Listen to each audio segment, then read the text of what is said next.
All right, guys, let's get to our final topic of the day. After a quick word from FanDuel, the NBA playoffs, they're almost here. They have started, actually. You know They are here. What do you mean We're going to start this over. FanDuel Yeah. should really send an updated read when the playoffs start instead of saying it's almost here. So we're going to start over. Button hit. Boom. The NBA playoffs are here, guys, and FanDuel is giving new customers an incredible way to get in on the action. Right now, when you join FanDuel and place your first $5 bet, you'll get $250 in bonus bets if that first $5 bet wins. Don't miss out. Head over to FanDuel.com/UCSS and claim your $250 in bonus bets today. Also, if you have a winning FanDuel ticket, make sure you guys send it in. Put me on. If you guys didn't read it, Jarrett Allen wrote I read it. an essay in the Players Tribune. It was a long. That was a very well-written piece, and two different parts of it kind of stood out to me. I want to focus the first part on what he said about Evan Mobley and the sacrifices that Jarrett had to make that we talked about a little bit, but maybe not enough, that his front court partner made to help Evan become the player he is. I broke it into two different quote graphics because it was a little too long, but Steve, let's take the first one full. This is from Jarrett Allen in the Players Tribune. You can see the sparks of this coming in years past, flashes of it every now and then, but this season he's really started tapping into his potential, and now the sky's the limit. With Evan, my goal has always been to try and help him become the best player he can be, and to not get in his way. Just basically to make it as easy as possible for him to develop. If that means I need to guard the biggest guy, let me do that. If I have to take on the brunt of the physicality, so be it. Whatever I can do for that man, I'm basically doing. Because I see what he can be. We all saw it very early on, and we know when he put it all together, that's what was going to take us to the next level. And that's what's happened. Evan's not the most talkative guy. He's super humble, so he's not going to want to hear all of this. But he's been the difference maker for us. And if he keeps improving during these playoffs, who knows how far we can go, end quote. That is the epitome of selflessness. And that's kind of been the secret ingredient in the Cavs' recipe for success this season. Donovan taking a step back, allowing other guys to step up. Jarrett taking on some of the tougher assignments to let Evan grow. Tyvis, G, Bull, you guys have all been in locker room situations, both from a coaching standpoint, you guys from a playing standpoint at the highest of high levels. Do teammates like that and people, humans like that in the locker room, are those kind of people needed to win at the highest of high levels, Tyvis? Yes. Listen, it was a reason why Donovan stood up on the table for J.A. When everybody was like, oh, you got to trade 2 out of the 4. And Donovan was like, it ain't going to be J.A. Like, no matter what, he's staying. So, and when you read this essay or this article, you understand why he felt that way. And the thing is, everybody's not going to be a superstar. And I had Coach Meyer say this back when I was in college, when I was a freshman. He said, the thing about this team is you got to find value. If you ain't got no value, what are you here for? So you need to figure out what it is that makes you valuable to this team. And for J.A., he's not going to be Donovan. He's not going to be Darius. He's not even going to be Evan. But he figured out a way to be the ultimate teammate, the ultimate glue guy, to where he has a ton of value on this team. And it's a lot of the things that we don't notice. I mean, he does a lot of the dirty work that we don't even notice.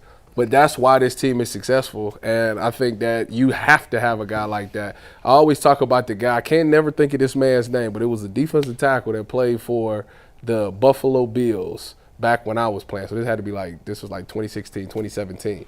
And whoever the DN was, he ended up getting paid a lot of money. Mario Williams? I think, was Mario Williams there with the Bills? Yeah. So Mario Williams said he gave all the credit to the defensive tackle because he said what y'all don't realize is that dude is so good that they have to figure out how to stop him, which makes my job easy. And the dude didn't get like a ton of stats or nothing, but when he retired, it was like a big thing for Buffalo. Oh, you mean he was the white defensive tackle? Yeah, white defensive tackle. I can't think of what his name is. Kyle Williams? Kyle Williams, I think that's him. Yeah. So to me, when I read this piece, I thought about him because Jarrett Allen is the Kyle Williams of the Cavs. See, like this is like so. This is what I be talking about as you watch. You know, so people ask me about Imani Bates all the time, right? And they talk about points and you could get buckets or whatever. But the way the NBA set up is, if you in the G League, you can get all that, right? And you can score and you could have the ball in your hands and you could do anything. And a lot of young players, this goes to guys, guy who won the dunk contest with Matt McClung. He's a monster. He averages like 30. Bronny can get 30. All these people can get 30. But what it's about is which can you do to specialize and add to a contender? Mm-hmm. If Imani Bates and some of these other guys played for other teams, they would be able to get minutes and they would be able to shoot and do different things and work out some of the stuff that they ain't supposed to be doing. But that works on bad teams. It's hard to play for good teams. And it's a good example of guys like Jarrett Allen and guys like Sam Merrill who understood. Sam Merrill said, listen, I can shoot, but so can Max Strus. So can Darius. So can Donovan. Mm-hmm. Everybody is up here shooting 40%. What do I need to do to stay on the floor? Well, I need to upgrade my defense. I need to be physical. I need to be scrappy. I need to elevate my game on that wavelength so that I can be able to stick on the court. And Jarrett Allen is doing exactly what he needs to do. And you can make millions just specializing in that, what I bring to the table. He done got 2-3 contracts. You know why? They don't got to run no plays for you. He got the personality that's not going to be out in the way. He going to make all the tough plays. He going to try to be a glue guy. He going to try to be a hustler. If you do that at the highest level, I'm going to do 2 things at the top of my ability. And one of them can just be playing till you fall. Till you all. Down there, we talked about Delly. Delly balled till him almost passed out. That could be one of them. But he's showing that if you really want to get to a high level, you got to have 3 or 4 guys that specialize in everything and different things. And you're not going to have the ball. You're not going to be dribbling. You're not going to be getting ISO. You're not going to get no shots some nights. But if you can elevate other people's games and accentuate other people's games, then, bull, you can get it done. By the way, first thing, absolutely. And listen, I love Jarrett Allen. There's a little part of me that was like, Tyvus was doing devil's advocate before. Devil's advocate? Mm-hmm. Yeah, correct. Yes. I don't know, that sounded wrong to me. Why does Jarrett Allen have to talk about how much he's doing to make Evan Mobley better? I was like, well, it's unselfish what you're doing, but are you being like, kind of look at me when you talk about it? Was it necessary? That's not in Jarrett Allen's nature, I know. I I just, I share the truth, and I thought about that for a second. But ultimately, we know that Jarrett Allen is an unselfish player, and he is a team guy, and that's important because too often there are guys who are just about me and my stats or whatever, and I think the reason the Cavs are having so much success is because they may be the most unselfish team in the NBA. Yeah. Right now, ultimately, maybe it won't be good enough, but in a league that too often it's like, well, I got to be the man. No, I'm the man. Or, Yeah. It doesn't seem to be any of that on this team. But you got so many guys that could be the man. Right. I mean, think about it. Ty Jerome could be the man one day, like for one game. Never know. Like, that's crazy. I wouldn't put anything past him at this point. I do believe that they do need certain, like, you don't got to be the man, like the man as far as scoring. But what I do need you to be is, I need you to get in a different type of maniacal bag and turn into like you got to tell yourself. Sure. All of the physicality, all of the rough, all of the hard fouls, all of the defensive stuff, I gotta be uber over the top. That's me. Yeah. Like, there is a part that, you need Evan Mobley to play the game that way and shoot threes and expand his game. But we need you to also expand your game. And sometimes expanding your game means you got to expand your nastiness a little bit. You got to step over we ain't smiling today.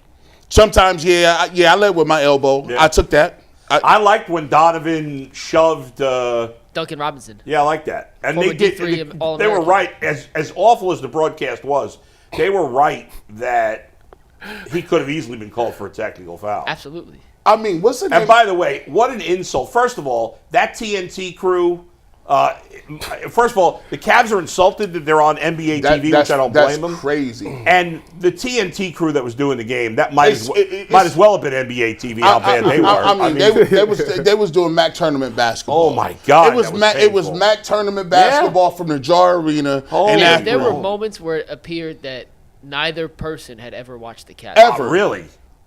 Ever. Oh my God! They both have a bunch of other jobs. Spiro Adidas does a ton of different games: football, basketball. He was doing college basketball, and Candace Parker is an analyst, and I think she does a pretty good job in the studio. But That was Then they had 3D. The mics went out. Oh Then my 3D God, that was was on horrible. for like. I'm like, bro, they doing play-by-play on StreamYard. I know They my had the StreamYard. my man Darren Smith got mad at me that I was ripping him, but I'm Dennis like, Scott.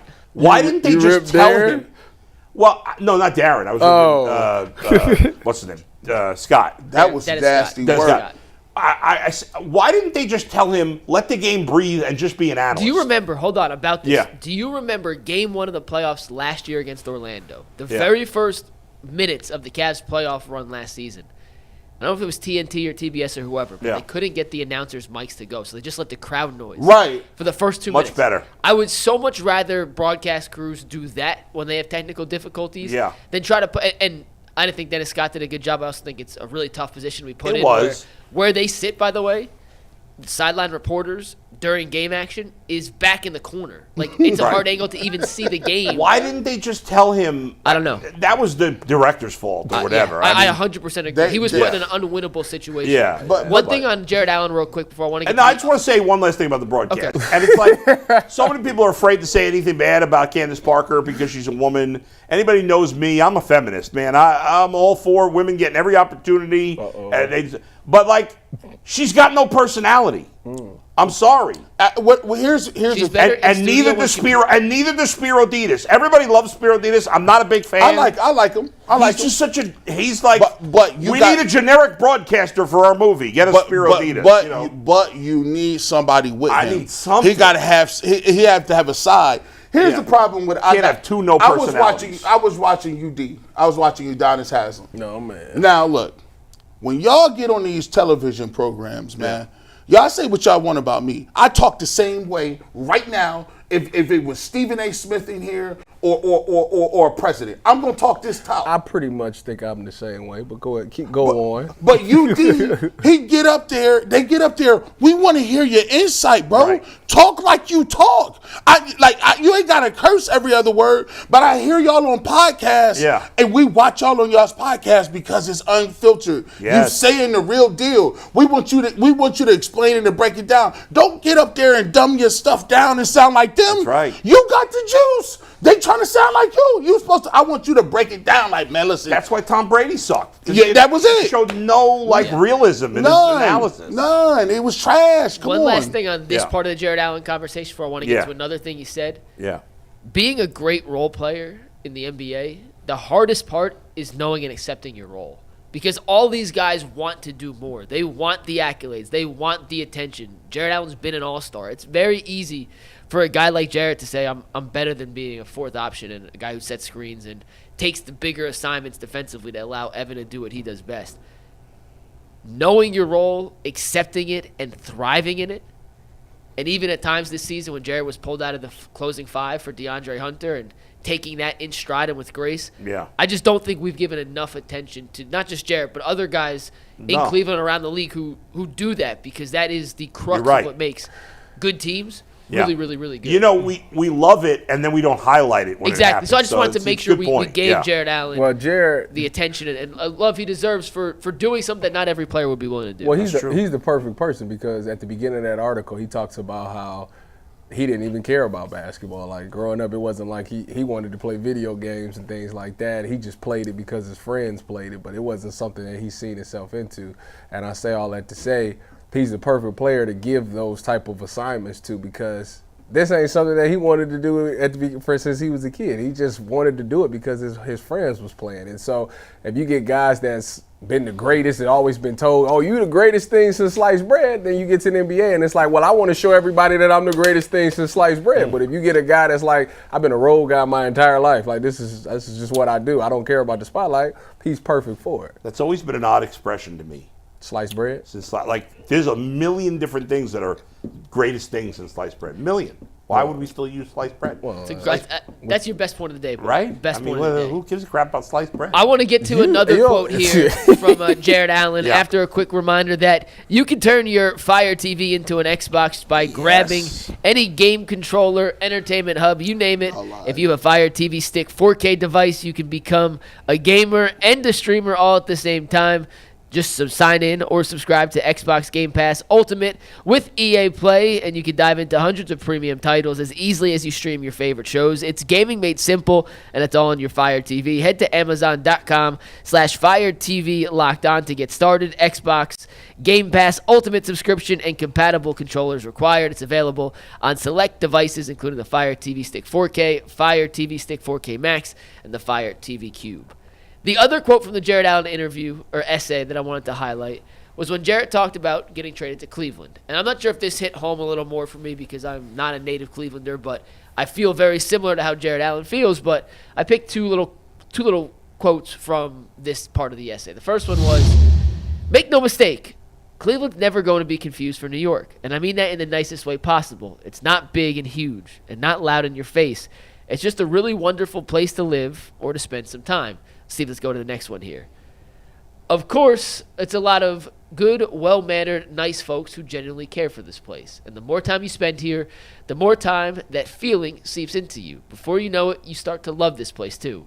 It feels so good to be able to bring smiles to people's faces here, to know that our team, what we can do there on the court, it can really make people happy. He goes on to say he loves bringing smiles to people's faces, and he ends this segment with, and this season, especially the smiles, have been abundant. There have been a lot of transplants that have come to Cleveland, talked the talk, tried to walk the walk, haven't panned out like Jarrett Allen has. But for a guy from Austin, Texas, who got drafted into Brooklyn as a 19-year-old and basically immediately started playing with Kevin Durant and Kyrie Irving, to then get traded to Cleveland after thinking he was going to Houston as part of the Harden deal, he could have soured on Cleveland. And he didn't have to embrace the city like he has. And I thought it was a nice little homage to the city that's kind of embraced him right back in the same way he's embraced it. He fits the city, no doubt. It is funny how when people hear about like Cleveland, like why don't I go to Cleveland? And then you get here and it's always the fans and the people that like kind of win you over, because in some of those bigger cities, like it matters, but like it's other things there, like New York is a bunch of businesses and all those other things. Ain't nothing and Cali, like sports is like second fiddle. Yeah. And like Cleveland, like you're like that dude. Like you pretty much the mayor of the city. Like LeBron got freaking Larry Hughes traded. No, Braylon Edwards traded. Yeah, you gotta go. You gotta go, dog. You're doing way too much. So it's just like it's just different when you play a sport, and like the thing that Clevelanders love the most is you might not necessarily be the best, but if your effort is good, like that's all that really matters, bro. You out there, if you out there busting your way and you doing everything, you diving for the ball and doing all that dirty work, that's Cleveland. That's what we do. And if you play hard and embrace the city, then we got what I call a bona fide cult on our hands. Like this is the best cult to be in, bro. Like you ain't even got to be that good. Like you just don't even like you can say 3 or 4 buzzwords and they be like, oh, this dude. Hey, you know, have you been down to the what's that, West Side Market? Yeah, I was down there just at the West Side Market, get some stuff. They be like, oh, for real? You shop at the West Side Market? Yeah, man, I love corned beef sandwich. No, I got you like corn? All you got to do is now when you do that, you say Polish boys, and you talk about Christmas ale. All of a sudden, you that dude. All you got to do is play hard the rest of the year, and you're good. This is the only call where, like, you can walk down the street here, and ain't nobody gonna mess with you like that. Like, really, like, ain't nobody like there's like I saw like Jordan Clarkson, like he just pulled up and he was like, I seen him at Beechwood Mall just one randomly. day. He was out and about. We was at Zara. We was in Zara. He just in there with the homeboy just shopping. Because look, when you come from Los Angeles, like even Shaq used to say, "Hey man, it's L.A." They said, man, it was guys like literal gang members that would pull him aside and be like, "Hey, you know you shouldn't be over here. This side over here. Like, watch out for that." He said he had to tap in with cats because it's just different. In New York, it's different. Like, here, you can actually raise you a decent family and have people in regular schools and not have no problems. Like, I don't, like, it's wild. I don't think you can get that off in New York and no other city. Like, it just don't happen that way. I mean, I hate to generalize because you can, but Cleveland is, for those who are maybe like me and Mike, obviously I've been here a lot longer than Mike, that are not from here originally, like the rest of you guys are. It does get in your soul and in your veins. You should be a lot. 1,000%. You used to be a lot meaner than you are now. I know. I'm still mean when I need to be. But yeah, I've talked about all the things I love about Cleveland before, but it was just like going to the game last night. I don't have to sit in. Now, some people say, well, that's a bad thing because there's not enough people at the game. But I just love the fact that I don't have to sit in hours and hours of traffic ever. I mean, that what a difference that makes in your life. Cleveland is big enough where there's plenty to do, but not too big that you're constantly in traffic. I never sit in traffic. Well, almost never. You drive at 5 o'clock. Yes, you will be. No, it won't be like New York traffic. Yeah, but but the traffic in Cleveland at 5 o'clock, you know when it how is. long it's going to take. Yeah. Whereas in New York, I could drive the same time 2 different days. One day it could take me 30 minutes. One day it could take me 3 hours. I mean, and that's the case in a lot of big cities. 3 hours. Yeah, it could. You never know. Yeah, right. I get out the car and walk. Listen, I hate to generalize because there's great people everywhere, and there's people that are obsessed with sports everywhere. But yes, I've always said that the thing that when people have asked me in the past, what stood out the most in Cleveland is that I think there's no way to prove this, I guess, that there's a higher percentage of people that are just interested in sports here. Probably like that in Detroit, probably like that in maybe Pittsburgh too. But I don't know those cities. And there's a higher percentage of people interested in sports. I've lived here now almost 14 years. If I've met 10 people that were not interested in sports, I'd say it's a lot. I don't even know if I've met 10 people. Yeah. Whereas in New York, I mean, a million people. There's a lot of diehard sports fans, obviously, but there's so many people that you meet people that don't care about sports all the time. Speaking of